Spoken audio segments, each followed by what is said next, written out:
2024 हे वर्ष मराठी चित्रपटसृष्टीसाठी आर्थिकदृष्ट्या चांगलं गेलं नसलं तरी यावर्षी प्रदर्शित झालेल्या 100हून अधिक चित्रपटांपैकी काही चित्रपट हे खरंच चांगले होते. आपण त्यांना सपोर्ट केलं नाही ती वेगळी गोष्ट. 2025 मध्येही प्रदर्शित होणारे बरेचसे चित्रपट हे क्वालिटी आणि कंटेंट यांनी भरलेले आहेत. यातील एक चित्रपट तर 100 कोटींचाही गल्ला जमवण्याची क्षमता ठेवतो. तर 2025 मध्ये बॉक्स ऑफिस गाजवण्याची क्षमता असलेले मराठी चित्रपट: मुक्काम पोस्ट बोंबिलवाडी, 2023 मध्ये वाळवी, 2024 मध्ये नाच ग घुमा या चित्रपटांचे दिग्दर्शक परेश मोकाशी 2025च्या सुरुवातीलाच त्यांच्याच मुक्काम पोस्ट बोंबिलवाडी या नाटकाला मोठ्या पडद्यावर घेऊन येत आहेत.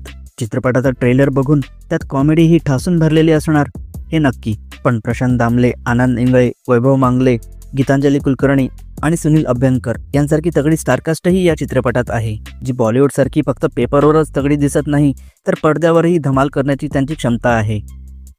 संगीत मानापमान: सुबोध भावे आणि शंकर एहसानला हे कट्यार काळजात घुसली या चित्रपटासारखी जादू पुन्हा रुपेरी पडद्यावर करणार का? जिओ स्टुडिओचे बॅकअप, सुमित राघवन, उपेंद्र लिमये, सुबोध भावेचा अभिनय आणि वैदेही परशुरामीचं सौंदर्य या चित्रपटाला लाभलेलंच आहे. आता फक्त यातील गाणीही कट्यारसारखी काळजातून आरपार झाली पाहिजेत. संत ज्ञानेश्वरांची मुक्ताई: इक्बाल लांजेकर या नावाला आता काही ओळख करून देण्याची गरज नाही. फतेह शिकस्त, पावनखिंड, सुभेदार, फर्जंद या शिवाष्टकातील सिनेमांचा दिग्दर्शक ऐतिहासिकच पण जरा हटके काहीतरी आपल्याला घेऊन येत आहे. संतश्रेष्ठ ज्ञानोबाराय आणि त्यांच्या मुक्ताईंची करुण कथा यावेळी ते मोठ्या पडद्यावर अवतरित करणार. मग यातून मोठी अपेक्षा ठेवणे हे काही चुकीचं नाही. एखाद्या गोष्टीला गोल गोल फिरवून जिलेबीसारखं गोड करून सांगण्याची कला जिलबी या चित्रपटात स्वप्नील जोशी, प्रसाद ओक की शिवानी सुर्वे हिला अवगत आहे. चित्रपटाच्या पोस्टर आणि नावावरून तरी हा एक सायकोलॉजिकल थ्रिलर चित्रपट असणार असंच वाटतंय. तसे सायकोलॉजिकल थ्रिलर चित्रपट मराठीत आता कमीच बनतात, म्हणून याच्याकडून जास्त अपेक्षा आहेत. वैभव मांगले यांचं तुफान गाजलेले नाटक अलबत्त्या गलबत्त्या तुम्ही बघितलं नसेल तर 1 मे 2025 रोजी तुम्हाला तो मोठ्या पडद्यावर अनुभवता येणार आहे.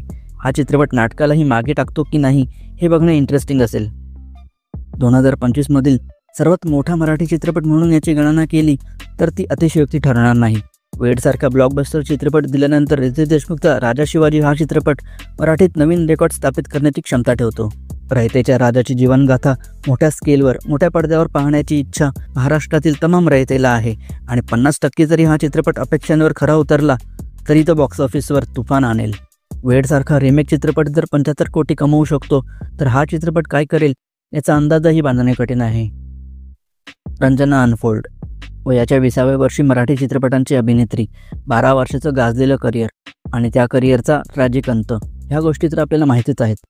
परंतु रंजना देशमुख यांच्या बायोपिक असलेल्या ह्या चित्रपटात बऱ्याचशा न उलगडलेल्या गोष्टी प्रेक्षकांसमोर आणण्याचा प्रामाणिक प्रयत्न लेखक आणि दिग्दर्शकांनी केला असेल हीच अपेक्षा.